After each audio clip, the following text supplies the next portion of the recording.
Ahora dejo en la palabra de Silvia Papuchado, que va a exponer sobre ESMI. Bueno, buenas tardes. Quiero primero decir que me interesa explicar un poco qué significa ESMI. ESMI es Educación en Salud Mental Integral. Y quiero referirme un poco a esto para ver cuál es el nexo en relación a cómo debe ser una ley de salud mental y cuál es la relación que esto tiene en lo que estamos viendo. ¿De qué hablamos cuando decimos educación en salud mental integral? Nos referimos a campañas de prevención de adicciones, de suicidios, nos referimos a educar, a capacitar a toda la sociedad respecto de la salud mental. Por ejemplo, la gente habla de TEA. ¿Qué significa TEA? Porque TEA no es una enfermedad, es una condición, trastorno del espectro autista. Sin embargo, la gente dice livianamente TEA como si pensara que son niñitos que mueven las manos. O sea que no hay una explicación a la sociedad de lo que es esto. De todas maneras, iré planteando algunas preguntas que servirán más como disparadores para abordar esta temática. ¿Cómo respetar las diferencias sin restar derechos? ¿Cuándo se encienden las alarmas? ¿Cómo diferenciar cuando en la niñez, la adolescencia, la adultez y por supuesto los adultos mayores hay una mala conducta, hay un niño al que la maestra dice que es maleducado, que no responde a las consignas, y cuando en realidad se trata de un trastorno de hiperactividad, un trastorno de atención que puede ser por hiperactividad o por inatento? ¿Qué pasa cuando un adulto mayor tiene menos memoria, que puede ser acorde a su edad, pero también puede ser un proceso demencial? ¿Qué pasa en embarazos y en puerperios? Yo lo que veo es que hay que acompañar a la gente a lo largo de su vida. Los profesionales que trabajamos en salud mental, y más aún los que nos dedicamos a políticas públicas, tenemos que preservar los derechos de las personas en sus distintos momentos vitales. La pregunta que nos hacemos respecto de aquellos que no están preparados para enfrentarse a un enfermo mental es que debemos capacitar a los maestros, a los profesores, a los líderes deportivos y a las familias en general. Es importante preparar y equipar, que esto no es menor, a las fuerzas de seguridad, a los bomberos, a los encargados de edificio y a cualquier personal sanitario no específicamente dedicado a la psiquiatría. Podríamos citar muchos ejemplos sobre el accionar de familias que no entienden alguna actitud de uno de sus miembros. Alguien que se comporta diferente, que cambió su actitud, que se aleja del resto. Todo esto toma recién relevancia cuando sucede algo gravísimo. Por supuesto, llegamos tarde. Hay que informar a los docentes para que puedan colaborar con las familias y con los alumnos a erradicar el bullying, pero también hablar de alcoholismo y adicción a las drogas. De cara a una elección nacional, queremos saber los distintos puntos de vista del tema y cómo se encararán las campañas de prevención que han quedado lejanas en el tiempo. La última que yo recuerdo, y calculo que la mayoría de ustedes, fue la de Fleco y Male. ¿Cuánto hace de eso? Necesitamos que el gobierno aliente campañas de prevención. Cuando preguntamos a qué edad inician el consumo de alcohol y marihuana, nos sorprende el comienzo cada vez más temprano de ambas sustancias. En estos dos casos, está completamente naturalizado su uso, como si fueran sustancias totalmente inocuas, muy lejos de eso. Cuanto más jóvenes inician ese camino, más daño cerebral se produce. Pero ¿qué está pasando también con la adicción a las pantallas y a las apuestas online? Nos seguimos haciendo preguntas.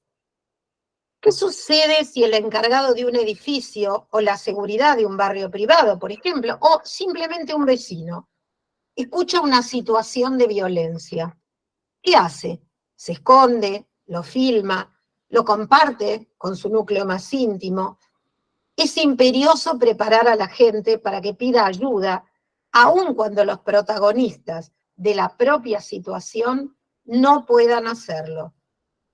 También hay que capacitar a quienes van a acudir a ayudar, ya sean estos policías o ambulancias, que no cuenten con un servicio psiquiátrico. ¿Cómo reacciona un chofer de transporte cuando se produce un disturbio? ¿Hay alguna alerta? ¿Hay algún botón para pedir ayuda? ¿Hay alguna posible respuesta al mismo si lo hubiera? ¿Qué hacen los médicos de guardia, enfermeros, mucamas, personal de seguridad de un hospital polivalente, cuando se enfrentan a un paciente que llega con un brote psicótico, más allá de cuál sea el motivo que lo produjo? Tristemente, en ese momento no se sabe qué hacer y rápidamente intentan estabilizarlo y darle el alta. ¿Por qué? Para usar esa cama para un enfermo de verdad, y lo marco entre comillas, porque eso es lo que dicen. Liberame la cama que tengo un enfermo de verdad. El sistema de salud está colapsado y el de salud mental mucho más aún. Por siglos la enfermedad mental fue ocultada, negada, escondida. Hoy, en cambio, parece que hablar de ser autodivergente es cool. Sufrir de ansiedad o tener ataques de pánico es común en una charla entre amigos. ¿Pero se entiende realmente lo que significa todo eso? No, y tampoco se sabe cómo ayudar. En los colegios cada vez se enseña más RCP, lo cual me parece genial. ¿Por qué no se piensa en replicar esto como para hacer frente a una situación de gravedad por una patología psiquiátrica? ¿Cómo se ayuda a quienes después de una previa o a la salida de un boliche están intoxicados? ¿A quién deben recurrir? ¿Cómo atenderlos en un primer momento? Me pregunto también, ¿hay algún seguimiento para quienes están de alta de una institución polivalente, pero que hayan sido ingresados por una patología psiquiátrica? ¿Tienen algún tipo de control los que deban cumplir con una probation cuyo delito haya sido provocado por un tema psiquiátrico? ¿Quiénes controlan y acompañan a los menores que delinquen, en su mayoría por consumo, y vuelven a sus casas, en la minoría de los casos, porque en la mayoría de ellos vuelven a la situación anterior, que es una situación de calle? ¿Qué hacen las familias cuando nacen bebés que ya están en situación de consumo por el exceso de sus padres? Perdón, Silvia, un segundo que te interrumpa. No sé, lo que sucede es que hay gente que está levantando la mano porque quiere participar. Les quiero decir que va a haber un momento para que después podamos hacer un debate y hacer las preguntas. Y discúlpame la interrupción, Silvia, No, pero no pasa quería nada. aclararle a las personas que están levantando la mano. Adelante. Sí. ¿Qué hacen las familias cuando nacen bebés que ya están en situación de consumo por el exceso de sus padres? Nos preguntamos si después de una reunión multifamiliar en un hospital de día, alguien va al domicilio a inspeccionar cómo vive esa familia. En general no se nos permite hablar o abordar el tema de suicidio, porque se dice que es una apología. Grave error. Es una prevención. Tenemos muchos casos en San Pedro, Mar del Plata, Rosario, solo por nombrar algunos lugares desde donde llaman familias desesperadas a la Madre Marcha, asociación civil a la que también pertenezco, pidiendo a gritos ayuda porque están solas ante la tragedia de la pérdida de un miembro de la familia. Pero yo no hablo de la soledad por la pérdida de un ser querido. Hablo de la soledad de sus familias ante la no respuesta y la falta de contención posterior por parte del Estado. Semanalmente me reúno con familias que necesitan contención frente a la ausencia del Estado en diferentes patologías psiquiátricas, adicciones, bulimia, anorexia. El común denominador frente a todas esas problemáticas es la impotencia por la falta de respuestas oficiales. No tienen a dónde recurrir ni quien los ayude. Por supuesto, existen ONG, organizaciones de la sociedad civil, agrupaciones, fundaciones de todo tipo, privadas, que igualmente no son suficientes, pero no las hay de forma pública. ¿Qué pasa con la agenda de los políticos respecto de la salud mental? La OMS refirió un 89% de afecciones mentales de todo tipo luego de la pandemia, del encierro, de las consecuencias económicas y emocionales como consecuencia de lo sucedido. ¿Por qué no se entiende que prevenir es más económico que tratar o que abandonar? Parece no terminarse de comprender que la educación y la prevención evita incluso un gasto mayor en salud y en seguridad. Si no se tiene empatía en pensar en las personas, al menos que piensen en la ventaja económica que significa educar. Recordemos que aquellos que vivimos en Cava, a pesar de no contar con recursos suficientes, somos privilegiados respecto del resto del país, donde no solo no hay ambulancias psiquiátricas, en Cava hay una sola, sino que no hay ambulancias en general, no hay ni siquiera centros de salud a no menos de 50 o 70 kilómetros de distancia de los hogares, ni siquiera en situaciones de emergencia. Enseñamos a los niños a cuidar el planeta, a reciclar, a reconvertir,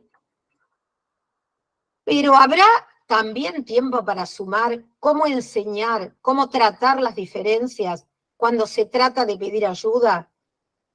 ¿Cómo hablar de consumo, de soledad, de autoestima, de problemas emocionales? Pongamos palabras a lo no dicho, para evitar situaciones que resulten inevitablemente peores. Hay protección en los balcones de las escuelas y de los jardines, no así en los polivalentes, como tampoco camas de internación psiquiátrica. Yo me pregunto, ¿proteger es castigar? ¿Internar es reprimir? No quedemos atrapados en el lenguaje.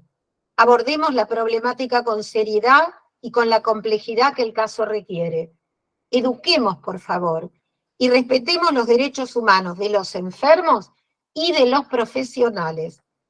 En conclusión, y para relacionar todo lo antedicho con cómo debe ser una ley de salud mental, las capacitaciones deben ser consideradas como un rol importante en la reforma de la ley de salud mental. No hacerlo sería una falta gravísima.